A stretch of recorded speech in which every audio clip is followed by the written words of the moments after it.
Assalamualaikum warahmatullahi wabarakatuh dan salam sejahtera. Hari ini kita akan sambung lagi perbincangan kita dalam topik proses reka bentuk. Baik, hari ini kita akan meneruskan proses reka bentuk yang ketujuh, iaitu membina model reka bentuk. Model merupakan salah satu kaedah bagi menunjukkan rupa bentuk sebenar suatu reka bentuk. Model dapat membantu pereka bentuk membuat analisis terhadap reka bentuknya dengan lebih baik. Model terdiri daripada pelbagai bentuk, saiz dan gaya. Ia penting untuk menekankan bahawa model bukanlah satu produk siap yang boleh digunakan, tetapi sebagai rujukan untuk membantu kita lebih memahami produk dalam dunia sebenar. Tujuan membina model adalah pertama, menunjukkan bentuk sebenar produk. Daripada model kita dapat lihat bentuk sebenar produk yang akan dihasilkan. Kedua, menguji dan mengenal pasti masalah dalam reka bentuk yang dihasilkan. Daripada model tadi, kita boleh buat ujian sebelum produk sebenar dikeluarkan. Ketiga, mengenal pasti dan membina proses pengeluaran dan pembuatan yang sesuai. Keempat, mengenal pasti dan memilih bahan dan kemasan yang sesuai. Kelima, menguji dan menilai tahap keselamatan dalam penggunaan produk. Dan yang keenam, menentukan dengan lebih jelas nisbah ukuran, kestabilan, ketahanan dan kekuatan. Baik, kita lihat dulu model berskala. Model berskala digunakan dalam pelbagai bidang termasuk kejuruteraan, seni bina, ketenteraan dan pembinaan. Saiz model boleh dikecil atau dibesarkan mengikut perkadaran yang tepat.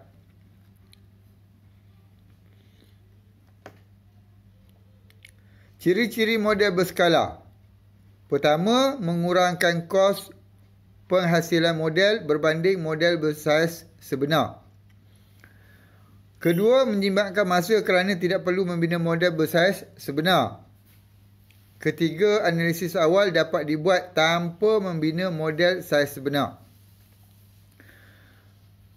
Kelemahan model berskala. Pertama, analisis terperinci tidak dapat dilakukan. Kedua, tidak dapat melakukan ujian penggunaan secara menyeluruh. Baik, model berskala ni contohnya kereta lah. Kereta yang sebenar besar. Bila kita buat model, dia jadi kecil. Jadi, pengujian sebenar tidak dapat dilakukan. Contoh pengujian untuk pemanduan. Kita tak boleh buat dengan model yang kecil tu. Begitu juga dari segi ketahanan. Pengujian ketahanan tidak boleh dilakukan daripada model kereta yang kecil itu. Baik, ni dekat bawah ni contoh model berskala kapal terbang. Itu kapal terbang yang dimodelkan, dijadikan model yang kecil. Model berskala kebiasaannya digunakan bagi reka bentuk yang bersaiz besar atau sangat kecil seperti bangunan, jambatan, kereta, roket, atom, komponen elektronik dan sebagainya. Ujian makmal adalah bentuk ujian yang biasa digunakan untuk model reka bentuk ini. Baik. Dia kata dekat sini, model berskala ni digunakan untuk yang terlalu besar atau yang terlalu kecil. Contohnya macam ni lah dalam gambar ni, kapal terbang. Takkan nak buat model sama besar dengan kapal terbang. Mestilah model ni dia dikecilkan supaya kita dapat lihat dengan jelas bentuk kapal terbang tu kan. Kalau model tu sebesar kapal terbang yang sebenar, macam mana kita nak lihat bentuk sebenar? Nak tengok daripada atas, nak tengok daripada bawah, takkan nak panjat ke atas tu. Nak naik helikopter ke apa ke dekat atas, nak tengok bentuk dia bagaimana. Jadi apabila model ni dikecilkan, kita boleh pegang model tu, boleh pusing-pusing tengok macam mana keadaan bentuk secara fizikalnya. Begitu juga dengan atom ataupun komponen elektronik yang terlalu kecil. Takkan kita nak buat model sebesar atom ataupun sebesar komponen elektronik tu yang sebenar. Sebab komponen elektronik ni kebanyakannya kecil-kecil, susah nak dilihat dia punya bentuk dalaman dia. Jadi yang jenis ini yang terlalu kecil ni modelnya dibesarkan. Dibesarkan supaya kita dapat melihat keadaan sebenar komponen itu. Begitu juga dengan atom. Atom, kalau kita nak lihat, kita kena lihat di bawah mikroskop berkuasa tinggi. Kalau nak buat model macam tu, macam mana? Nak buat model sebesar atom yang sebenar? Tentulah tak boleh, sukar. Jadi atom ni modelnya dibesarkan supaya kita dapat lihat keadaan atom itu dengan menggunakan mata kasar. Itu maksud dia dekat sini. Seterusnya kita lihat pula model berkomputer. Reka bentuk berbantu komputer CAD ataupun Computer Aided Design ialah penggunaan teknologi komputer bagi membantu proses mereka bentuk. Reka bentuk berbantu komputer menggunakan teknik grafik komputer yang canggih dan dibantu dengan penggunaan pakej perisai komputer untuk membantu membangunkan dan menganalisis masalah-masalah yang berkaitan dengan kerja-kerja reka bentuk. Ujian yang paling sesuai untuk model ini ialah ujian berkomputer. Baik. Reka bentuk berbantu komputer ni kita mereka bentuk dengan menggunakan satu perisian komputer. Kita reka bentuk.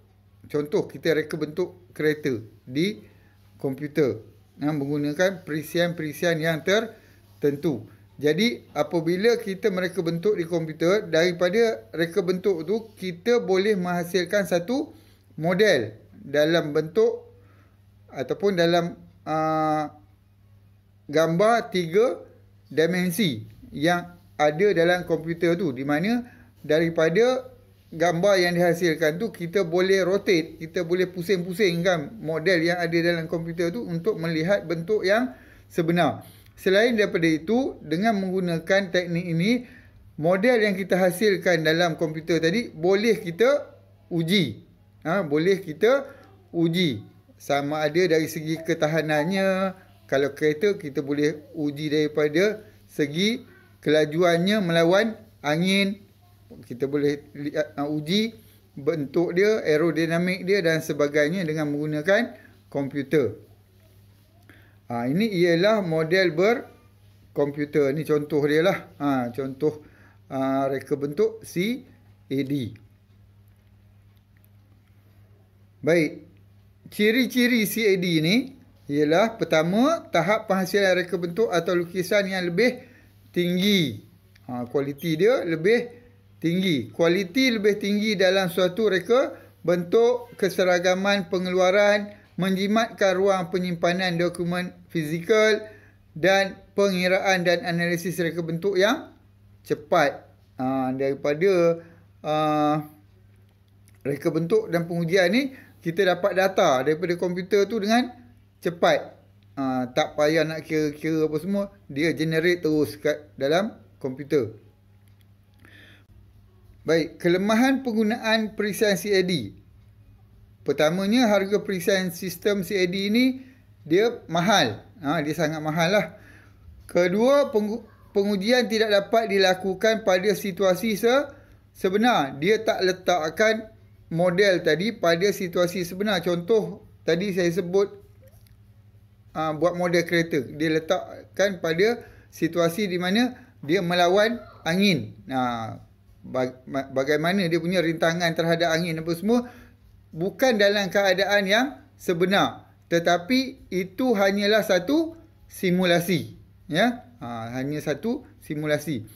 Ketiga, simulasi situasi ditetapkan oleh pereka bentuk, keadaan kelajuan angin apa semua tu ditentukan oleh pereka bentuk, bukan keadaan angin yang sebenar. Itu maksudnya kat sini. Baik, seterusnya kita lihat pula prototype. Ada perbezaan di antara model dengan prototype. Kita lihat apa dia prototype. Prototype ialah produk contoh yang mempunyai ciri-ciri yang dirancang dan berfungsi sepenuhnya. Model ini dibina daripada bahan sebenar yang telah ditentukan dan menyerupai produk sebenar dari setiap aspek. Seterusnya, dibina dan dipasang secara manual dan diuji dalam situasi sebenar melalui ujian parameter dan makmal. Contoh tadi, awal-awal tadi, pada model berskala tadi, kita kata kereta dikecilkan. Pada model berskala dikecilkan. Tetapi ada pengujian yang kita tak dapat lakukan pada model berskala tadi yang saya dah sebut, di mana kita tak boleh lakukan ujian pemanduan, tak dapat menentukan ketahanan kereta tu. Tetapi dengan prototype ni dia menyerupai produk sebenar. Kalau kereta dia ada enjin, ada tayar, ada dan sebagainya serupa seperti kereta sebenar. Tetapi prototype ini dia dibina secara manual. Kalau produk sebenar kereta contohnya dia lebih banyak menggunakan robot dan sebagainya untuk pemasangan. Jadi apabila terhasilnya prototype ni dengan bentuk sebenar, dengan saiz sebenar, kita boleh lakukan ujian pemanduan, kita boleh buat ujian kelasakan dan sebagainya lah apabila prototype ini menyerupai produk sebenar. Baik, kita lihat ciri-ciri prototype. Pertama, pereka bentuk akan terlibat secara aktif dalam proses reka bentuk. Pereka bentuk dah tentulah dia akan menjadi orang yang utama, orang penting dalam penghasilan prototype ni. Kemudian yang kedua, pengguna akan lebih faham daripada produk yang sedia ada. Sebab kita dapat lihat keadaan sebenar, kita lebih faham. Ketiga, kesilapan dapat dikesan lebih awal. Maklum balas pengguna lebih cepat didapati yang membawa kepada penyelesaian yang lebih baik. Apabila kita dapat dapat menguji produk sebenar ataupun prototype tadi, kita dapat kesan apa kekurangan dia, dan kita dapat mengatasi masalah itu dengan lebih cepat. Yang keempat, masalah fungsi boleh dikenal pasti dengan mudah. Fungsi suatu produk itu kita boleh kenal pasti dengan cara yang lebih mudah sebab kita boleh guna terus, kan. Kita lihat pula kelemahan prototype. Pertama, rumit untuk dihasilkan. Sebab apa rumit? Sebab prototype ini dia dibina secara manual. Itu sebab dia rumit. Kedua, data yang tidak lengkap menyebabkan prototype yang dihasilkan gagal dalam ujian percubaan. Ini antara kelemahan prototype.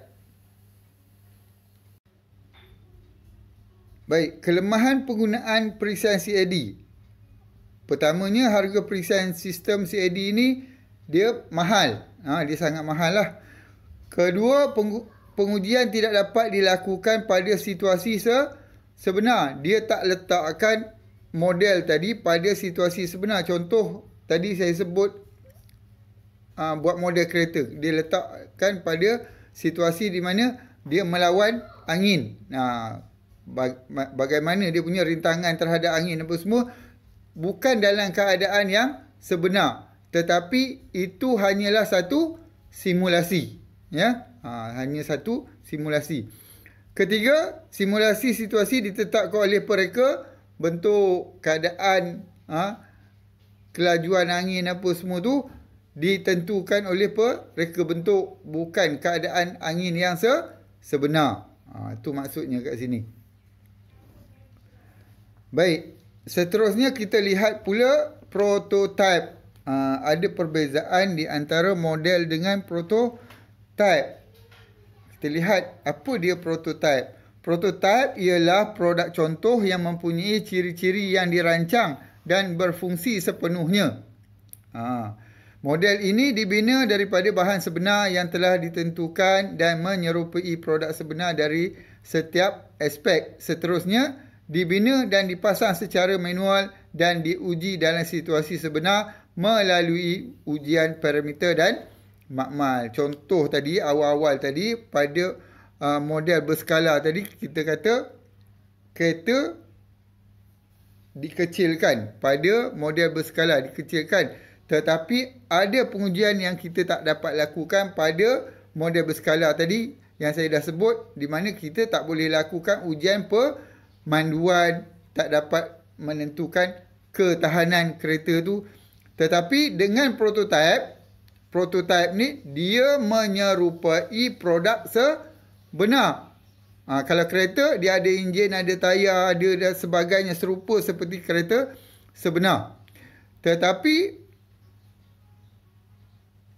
prototype ini dia dibina secara manual. Kalau produk sebenar kereta contohnya dia lebih banyak menggunakan robot dan sebagainya untuk pemasangan.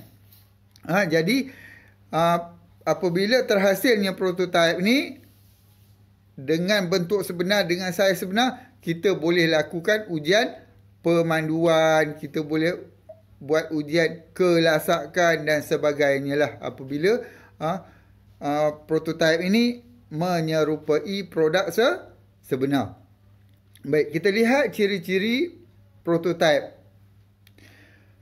Pertama, pereka bentuk akan terlibat secara aktif dalam proses reka bentuk. Pereka bentuk dah tentulah dia akan menjadi orang yang utama, orang penting dalam penghasilan prototype ni. Kemudian yang kedua, pengguna akan lebih faham daripada produk yang sedia ada. Sebab kita dapat lihat keadaan sebenar, kita lebih faham. Ketiga, kesilapan dapat dikesan lebih awal. Maklum balas pengguna lebih cepat didapati yang membawa kepada penyelesaian yang lebih baik. Apabila kita dapat menguji produk sebenar ataupun prototype tadi, kita dapat kesan apa kekurangan dia, dan kita dapat mengatasi masalah itu dengan lebih cepat. Yang keempat, masalah fungsi boleh dikenal pasti dengan mudah.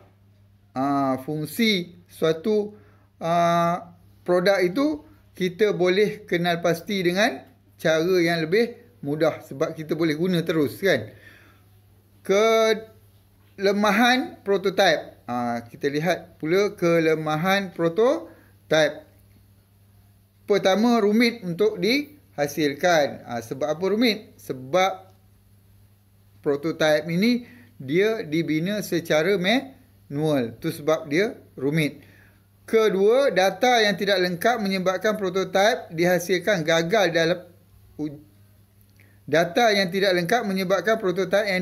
gagal dalam ujian percubaan.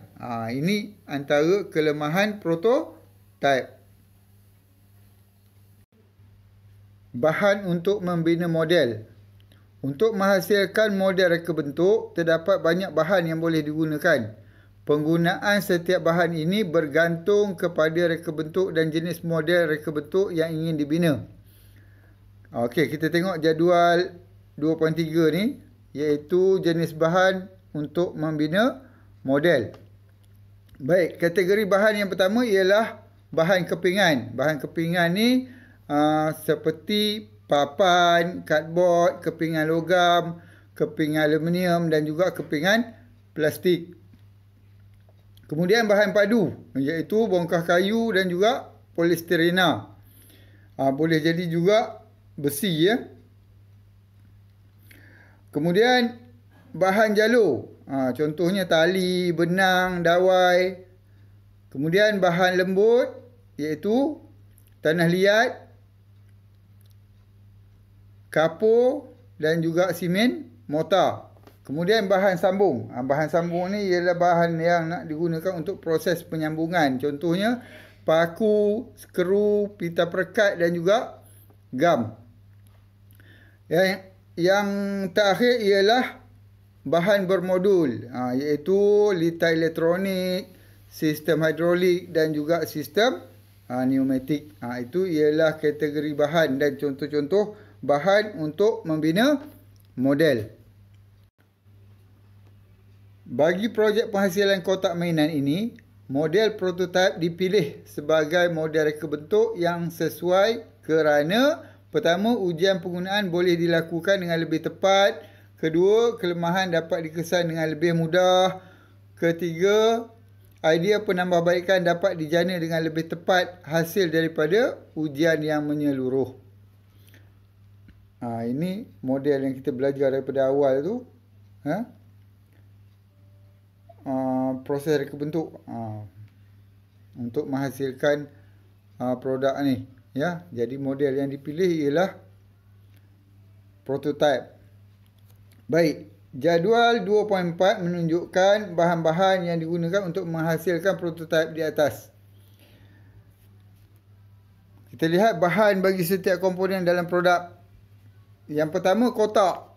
Kotak, dia bentuk kotak kan. Kotak ni bahan kepingan. Untuk membuat kotak tu dia gunakan bahan kepingan. Daripada apa? Bahan kepingan papan yang diguna semula daripada papan pellet. Digunakan papan pellet. Kemudian pemegang. Pemegang. Yang ini pemegang. Ini. Bahannya ialah bahan padu. Kategori bahannya ialah bahan padu. Iaitu besi daripada barangan terpakai. Guna barangan terpakai. Kemudian alas tempat duduk. Alas tempat duduk. Yang